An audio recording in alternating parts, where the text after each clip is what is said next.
Hello नमस्कार साथियों, GCP science classes में आपका हार्दिक अभिनंदन है।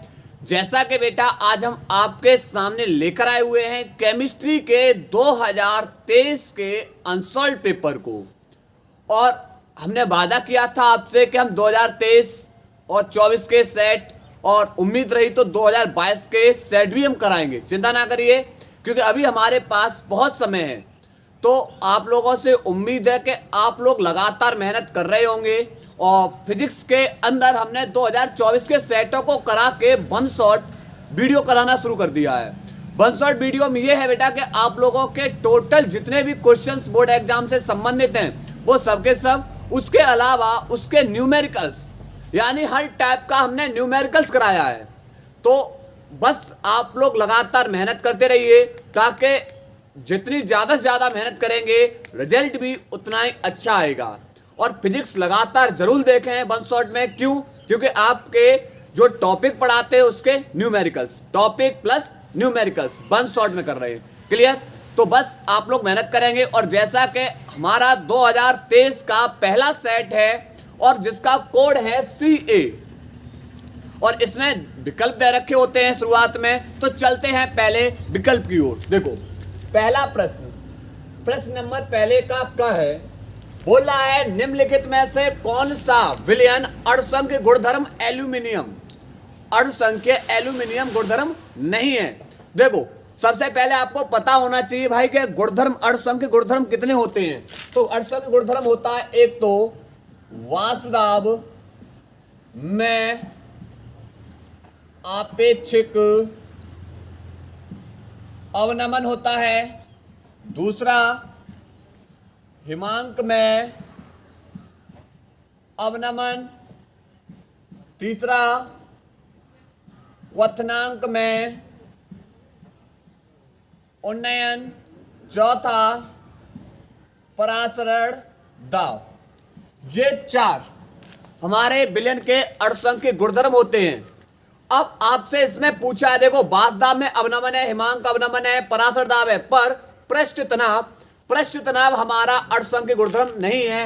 यानी इसका पहले का विकल्प नंबर कौन सा सही है? तीसरा सही है। दूसरे का पहले का ख। अब ख क्वेश्चंस क्या बोल रहा है? ख बोल रहा है 10% द्रव्यमान प्रतिशत वाले ग्लूकोज के 200 ग्राम विलयन में ग्लूकोज की मात्रा होगी। यह द्रव्यमान प्रतिशत का सवाल है। तो क्या होता है द्रव्यमान प्रतिशत? द्रव्यमान परसेंटेज बराबर होता है विलेय का भार। विलेय का भार किसमें होगा भाई? ग्राम में, बट्टे विलयन का भार किसमें होगा? ग्राम में, इनटू में 100। अब देखो द्रव्यमान परसेंट भाई दे रखा है 10, विलय का भार पूछा है, इसे स्मॉल w से लिख दे रहे हैं। विलयन का भार दे रखा है बेटा 200 और मल्टीप्लाई में कितना है 100। तो 100 से ये कितनी बार कट जाएगा? 2 बार। तो यहां पर 10 बराबर W/2। 2 ये किसमें है? भाग में, दूसरी ओर जाके गुणा में। तो स्मॉल w बराबर हो जाएगा 10 दूनी 20। कितने ग्राम होगा? तो आप बताओगे 20 ग्राम। कितने ग्राम? 20 ग्राम। इसका विकल्प नंबर बेटा कौन सा सही है? इसका भी विकल्प नंबर तीसरा ही सही है। कौन सा सही है? तीसरा। उसके बाद ग प्रश्न नंबर ग प्रश्न है एक प्रथम कोट की अवक्रिया के लिए जो वेग स्थिरांक है के बराबर दे रखा है। एक अवक्रिया के लिए वेग स्थिरांक, एक अवक्रिया के लिए वेग स्थिरांक का मान दे रखा है 10⁻⁻5 litre mole inverse second inverse. तो भाई ये मात्रक किसका होता है? तो यह मात्रक होता है द्वितीय कोट की अवक्रिया का। द्वितीय कोट की अवक्रिया का मात्रक है ये, क्योंकि आप इसकी मात्रक से पहचान करोगे। फिर प्रथम कोट की क्या होगा? तो प्रथम कोट की अवक्रिया के लिए जो मात्रक होता है, प्रथम कोट के लिए जो मात्रक होगा सेकंड इनवर्स या मिनट इनवर्स। फिर आप बोलोगे शून्य कोट की अवक्रिया के लिए क्या होता है? तो शून्य कोट की अवक्रिया के लिए होता है mole litre inverse second inverse. ध्यान रखना विकल्प में आपको इनमें से कोई भी आ सकता है। क्लियर, नोट करिए। इसके बाद आगे करा रहे, नोट करो। इसके बाद बेटा अगला प्रश्न है घ में आपसे पूछा गया है क्षारक जो आरएनए में नहीं होता। आरएनए के अंदर क्षारक कौन नहीं होता है? तो आपका थायमिन। आपका कौन नहीं होता बेटा? थायमिन, क्योंकि ये हमारा पाया जाता है डीएनए में। किसमें पाया जाएगा? ये डीएनए का क्षारक है, अर्थात इसका विकल्प नंबर कौन सा हो जाएगा? तीसरा सही। उसके बाद दृढ़ कैनिजारो अभिक्रिया प्रदर्शित करता है। देखो आपकी जो कैनिजारो अभिक्रिया होती है, कैनिजारो अभिक्रिया आपकी होगी एल्डिहाइड की, जिसमें अल्फा हाइड्रोजन उपस्थित नहीं होता है। अब एल्डिहाइड में आपका बेंजील्डिहाइड हो सकता है, एलिफैटिक या एरोमेटिक कोई भी हो सकता है। इसमें एल्डिहाइड के हम कितने अण ले रहे हैं? 2 अण ले रहे हैं। कितने अण लेंगे? 2 अण लेंगे। और इसकी सांद्र NaOH के साथ क्रिया कराएंगे। सांद्र NaOH के साथ क्या कर देंगे? इसको गर्म। एक अणु का क्या करेंगे? ये हमारा फॉर्मूला हो गया बेंजील्डिहाइड का। इसमें एक अणु का करेंगे अपचयन और दूसरे अणु का करेंगे ऑक्सीकरण। इसमें एक अणु का क्या होता है? अपचयन, और दूसरे अणु का होता है ऑक्सीकरण। तो अगर आपने अपचयन किया तो अपचयन का क्या मतलब होता है? अपचयन का मतलब होता है हाइड्रोजन का जुड़ना और ऑक्सीजन का बाहर निकलना। तो भाई इसका एक बॉन्ड तोड़ देंगे। तो यहां से जब एक बॉन्ड तोड़ा, एक ऑक्सीजन का इलेक्ट्रॉन मुक्त हुआ एक कार्बन का, तो इनके पास एक एक गैस भेज देंगे। तो बेंजीन के ऊपर कितने? CH2। बेंजीन के ऊपर कौन आ जाएगा? CH2 और सिंगल बॉन्ड से O और H। तो ये हमारा होगा बेंजिल एल्कोहल। तो एक अणु क्या बनाएगा? जब आपने अपचयन किया है तो बनाएगा एल्कोहल, और जब आप इसका क्या करोगे? ऑक्सीडेशन यानी ऑक्सीकरण। अब ऑक्सीकरण की परिभाषा क्या है? तो ऑक्सीकरण की परिभाषा है ऑक्सीजन का जुड़ना, हाइड्रोजन का बाहर निकलना। पर मुझे इस पे ऑक्सीजन जोड़ना है, तो पहले इस H अणु को OH अणु के द्वारा बाहर कर देंगे। उसके बाद यहां से CH2, C डबल बॉन्ड में O, सिंगल बॉन्ड में O। भाई ऑक्सीजन क्यों जोड़ा? क्योंकि ऑक्सीजन करा रहे, तो हाइड्रोजन का बाहर होना, ऑक्सीजन का जुड़ना। पर ऑक्सीजन कार्बन के साथ एक बॉन्ड बना रहा है, तो दूसरा बॉन्ड किसके साथ बनाएगा? Na के साथ, और ये बन जाएगा sodium benzoate. Sodium benzoate. Clear? तो यहां से आपकी कैनिजारो अभिक्रिया बेटा, इसमें कौन सा विकल्प सही है? बेंजील्डिहाइड। भाई कैनिजारो अभिक्रिया किससे होगी? हमारी बेंजील्डिहाइड यानी एल्डिहाइड, अब चाहे एलिफैटिक हो या एरोमेटिक। उसके बाद कार्बिल एमीन अभिक्रिया देता है। ये जितनी इंपॉर्टेंट अभिक्रिया है बेटा हम आपको करा चुके हैं, देख लेना प्ले लिस्ट में जाके। कार्बिल एमीन अभिक्रिया और कार्बिल एमीन अभिक्रिया होती है प्राथमिक एमीन से। किससे होगी? प्राथमिक एमीन से। अब प्राथमिक एमीन किसे बोलेंगे?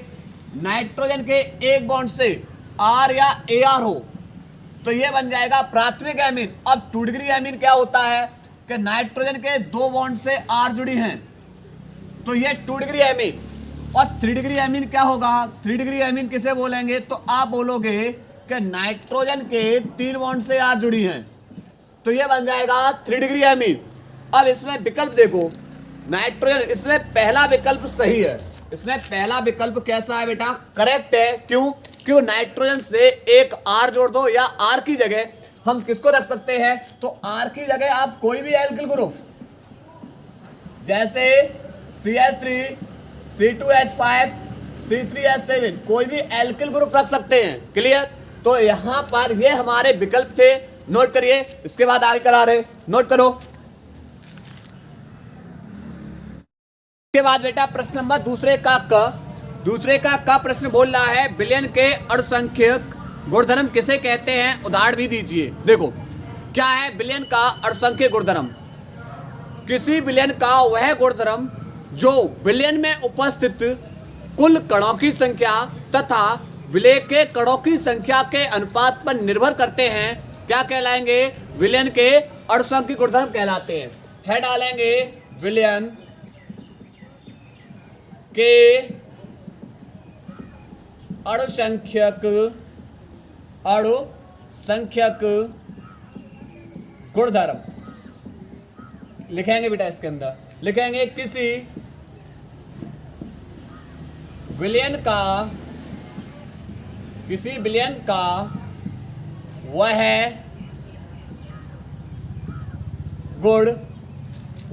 गुण जो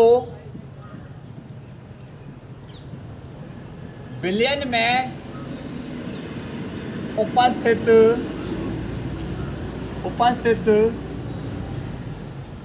कुल कणों की संख्या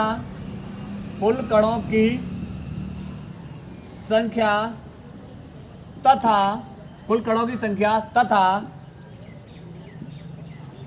विलय के कणों की संख्या के अनुपात पर निर्भर करते हैं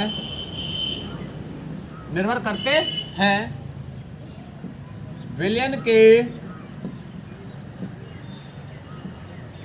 अणुसंख्य गुणधर्म कहलाते हैं।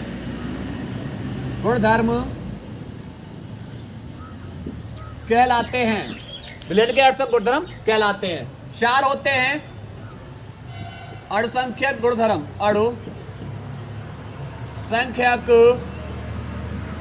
गुणधर्म बेटा कितने होंगे? 4। नंबर 1 पहला है वाष्पदाब में आपेक्षिक अवनमन। दूसरा परासरण दाब। तीसरा हिमांक में अवनमन। चौथा क्वथनांक में उन्नयन। चौथा है क्वथनांक में उन्नयन। नोट करिए, इसके बाद आए करारे। नोट करिए बेटा इसको।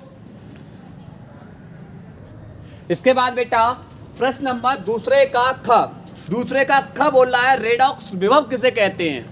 तो रेडॉक्स विभव वह किसी सेल अभिक्रिया में क्या हो रहा है? एक साथ ऑक्सीकरण और अपचयन होता है। एक साथ क्या होगा? ऑक्सीकरण और अपचयन होता है, तो धातु और विलयन के मध्य विभव उत्पन्न हो जाता है, और जो विभव स्थापित किया जाएगा इसी को हम क्या बोलते हैं? रेडॉक्स विभव। क्या बोलेंगे? रेडॉक्स विभव। जैसे देखो क्या लिखा, जब सेल में ऑक्सीकरण तथा अपचयन अभिक्रिया होती हैं, एक साथ होंगी, तो धातु और विलयन के आयनों के मध्य स्थापित विभवांतर को हम क्या बोलते हैं? रेडॉक्स विभव। जैसे ऑक्सीकारक था, इलेक्ट्रॉन को ग्रहण करेगा और क्या बन जाएगा? अपचायक। क्या बन जाएगा? अपचायक। क्लियर? इसके बाद बेटा प्रश्न नंबर दूसरे का ग, किसी विलयन की चालकता तनुता के साथ क्यों घटती है? किसी विलयन की जो चालकता होती है तनुता बढ़ाने पर क्या हो जाती है? घट जाती है। क्यों? क्योंकि तनुता बढ़ाने पर विलयन के प्रति इकाई आयतन में आयनों की संख्या कैसी हो जाती है? घट जाती है। जब आयनों की संख्या घट जाएगी तो उसकी चालकता भी कैसी हो जाएगी? घट जाएगी। इसी के बाद इसका सेकंड पार्ट पूछा है गा का, 298 केल्विन पर 0.20 मोल KCl की ये मोलरता दे रखी है बेटा। ये क्या इसकी? मोलरता।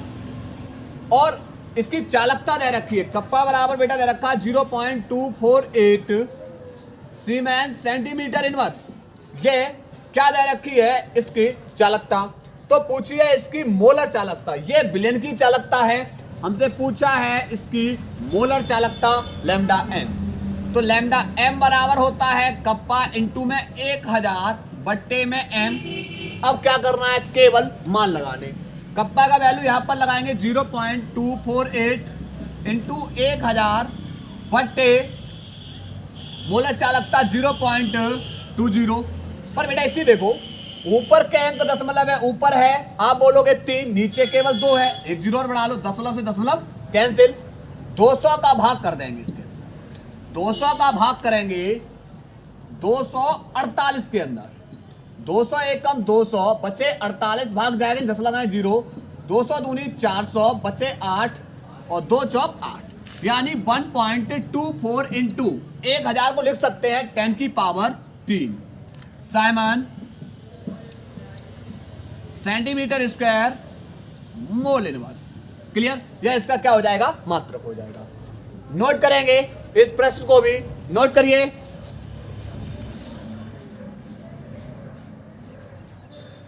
इसके बाद बेटा प्रश्न नंबर दूसरे का घ प्रश्न है।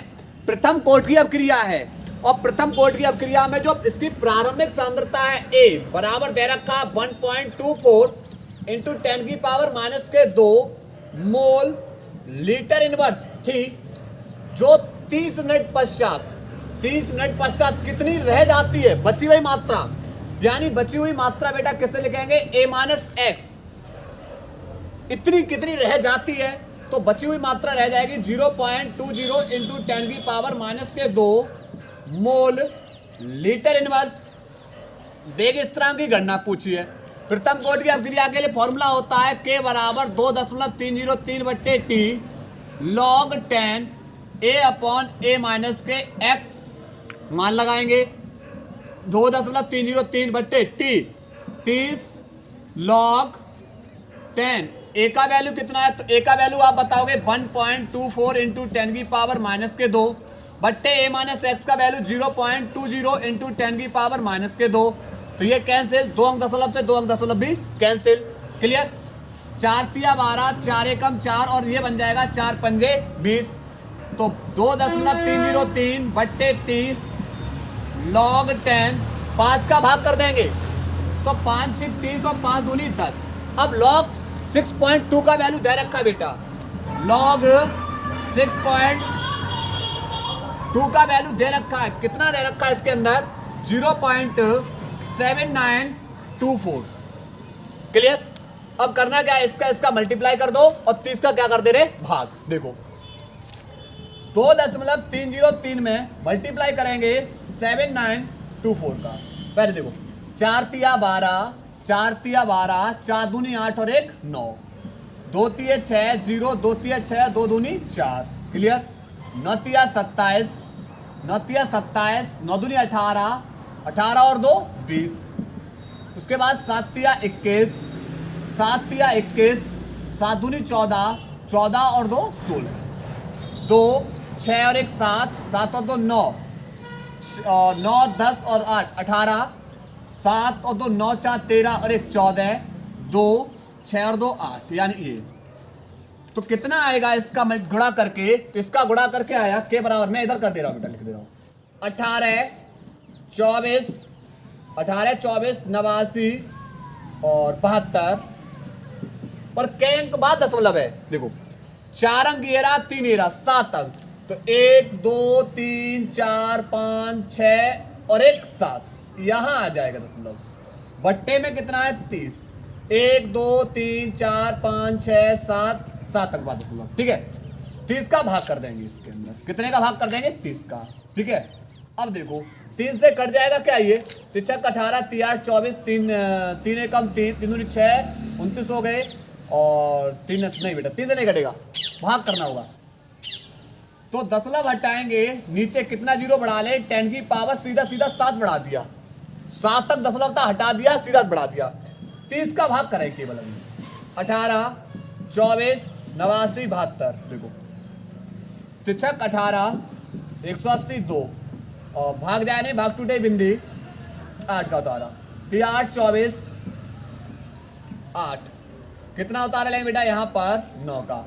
30 दूनी 60 बचेंगे 29, 7 का उतारा, 3 9 27 27 7 2 2 का उतारा, 3 9 27 2, 10 लगाएं 0, अर्थात यहां पर आएगा 60 82 99 60 82 99। पर यहाँ पर बेटा 10.10 और 3 18 इतना आएगा। और नीचे 10 की पावर प्लस के 7 है, ऊपर जाके किसके हो जाएंगे माइनस के 7, ऊपर किसके हो जाएंगे माइनस के 7। अब देखो 1 2 3 4 5 6 7 तक 10 लेना है तो 0.0608 क्योंकि 7 तक 10 इधर लेकर आ रहे हैं, ठीक है। और यहाँ पर तो ये सब के सब घात है, कितनी हो जाएंगी प्लस की घात बढ़ जाएंगी, प्लस की घात कितनी हो जाएंगी 7 और ये माइनस की घात 7, ये तो कैंसिल हो जाएंगी। तो 0.0608 और इसका मात्रक था मिनट, तो यहाँ किसका हो जाएगा, यहाँ हो जाएगा मिनट इनवर्स। क्या हो जाएगा मिनट इनवर्स। क्लियर, नोट करें बेटा, इसको नोट करिए।